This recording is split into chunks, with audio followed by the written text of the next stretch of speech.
What's up, guys? So today is March the 3rd, and it's about 2:28. I'm on my way to work. Actually, I'm running late. I'm supposed to be there at 2, so I'm running really late.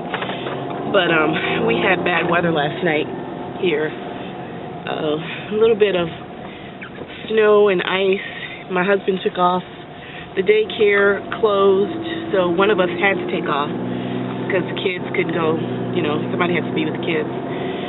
So anyway, I'm on my way to work, and I just want to let you guys know that things are getting better at my house. The kids are behaving and getting adjusted to the new environment that they're in. I believe the last video I taped was What Are Your Struggles, a heartfelt segment, and you guys gave me a whole lot of really encouraging words and good advice. I really do appreciate it. And your prayers, because they're working. I'm actually able to see the kids' personalities now. Their little personalities are coming out. It's not crying all the time. And I'm seeing that Tylee, the oldest boy, the 4-year-old, he's very loving and compassionate, caring, and everything. And they told us last night, that they were very happy. So that makes us feel good. It makes us feel like we're doing something right. So, we want the kids to be happy. And he also said the other day that he just looked at me. I was holding Heaven, and Heaven was laughing. I was playing with her, and he looked at me. He looked at me, and he said, "Heaven is so happy here." And I was like, that's odd for a 4-year-old to kind of see that and then just come on out and say it, but that was nice. She's very happy. So remember I told you guys that Heaven's dad was wanting to get custody of her. We had to do a DNA test. It was maybe 2 months ago now. It's been a while ago, and it turned out that he is not the father. And every father that this young lady listed as being the father of her kids, they're not the father. None of them are the father. Tylee's dad, Tylee is a junior, he's not the father. They can't find Darlene's dad, so, I don't know. The mother, or the family, period, is still kind of hostile towards Brian and me, which, I guess if I were in that situation and somebody else stepped in to take care of my kids, I would be embarrassed, and I probably would be hostile too, I guess. I don't know. But, they still really don't have anything to do with us, which is fine. We're taking care of their kids. And I'll never understand why a person wouldn't want to have something to do with someone that's taking care of their kids, but it is what it is. The mother got on Section 8, I heard from the social worker, so I think she has a house, and right now she's in the process of furnishing the house. There's another court date on Monday. My social worker said the mother thinks that she'll be getting the 2 oldest back on Monday, but she hasn't done everything that she was supposed to do, and she's pretty sure that she won't be getting them back on Monday. She's recommending a lot. I mean, the state is doing a lot to help this lady. I didn't realize the state did so much, and I mean, these are expensive services that the state is paying for to try to help this young lady get back on her feet. So I just hope that she takes advantage of it, and so that she can get her kids back. What do you do?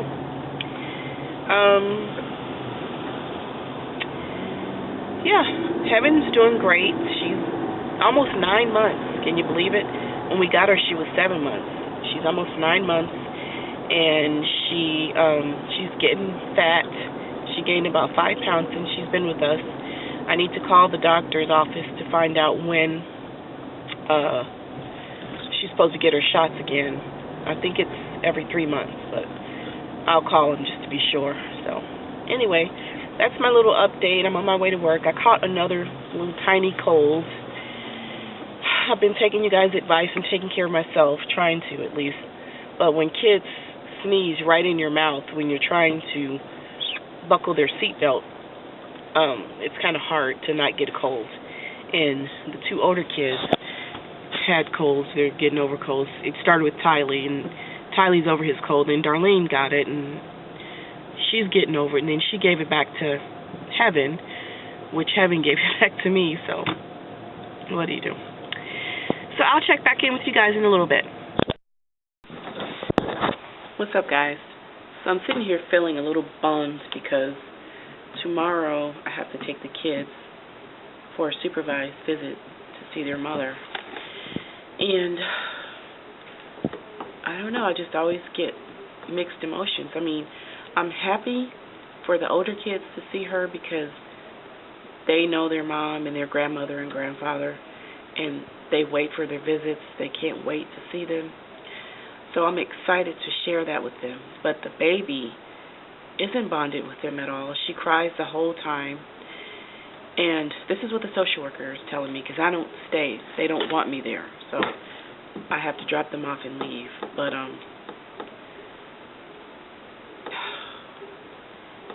it's just really hard.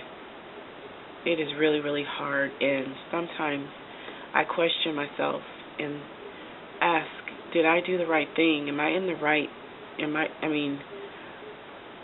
I am so compassionate as it just, that's part of my personality. I have a big heart. If you know me, you would know that. And I'm just falling in love with these kids. I mean, we've already fallen in love with Heaven, the baby, but now we're falling in love with the two other kids.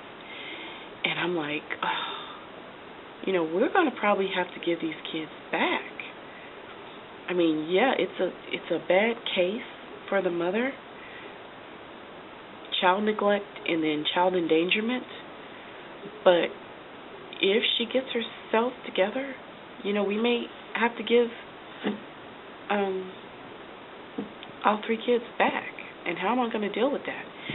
And I've been talking to my sister. My sister was a social worker. She got out of it once she started having kids.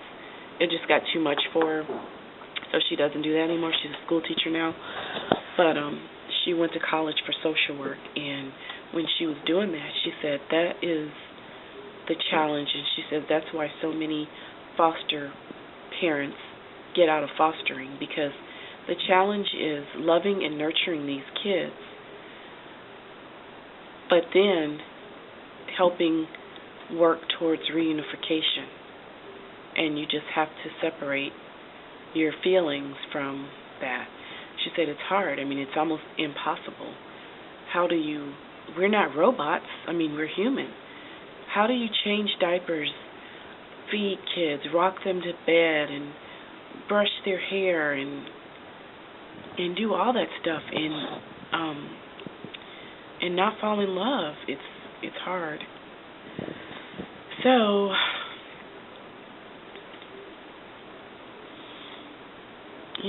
I don't know. My feelings are just going up and down. I've never been this emotional in my life, but I just have to trust that God has a plan and that He's a part of this whole thing, and that however it turns out, it's for the good, and that, I have to trust God with my heart and with my husband's heart, because he's fallen in love too. So, yeah, I just wanted to share that with you guys. That's how I'm feeling right now. I'm at work, and I'm on a break, and I just wanted to share that with you guys. So then I feel bad for feeling this way, because I feel like I'm being selfish, wanting the kids for myself, when I should be hoping and praying that this mother gets herself together. So I don't know what to feel like. I'm all over the place. Really, I am. So when I start feeling like questioning myself and saying, am I doing the right thing? I go back to thinking, if there were no foster parents, if nobody stepped up and agreed to foster these kids, they would put these children in institutions. like these cold orphanages that you see. We have quite a few here in Missouri, children's homes, and there's a lot of kids in there.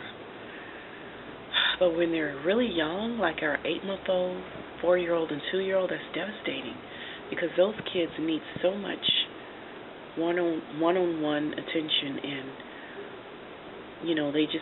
they can't get lost in the system. They need hugs and kisses and to be told that they're loved, and you can't always get that in institutions, in children's homes. I know quite a few people who grew up in children's homes, and they told me how horrible it was. So, that's encouraging for me. I feel like I'm doing something that has to be done. Somebody has to do it. So, why not me?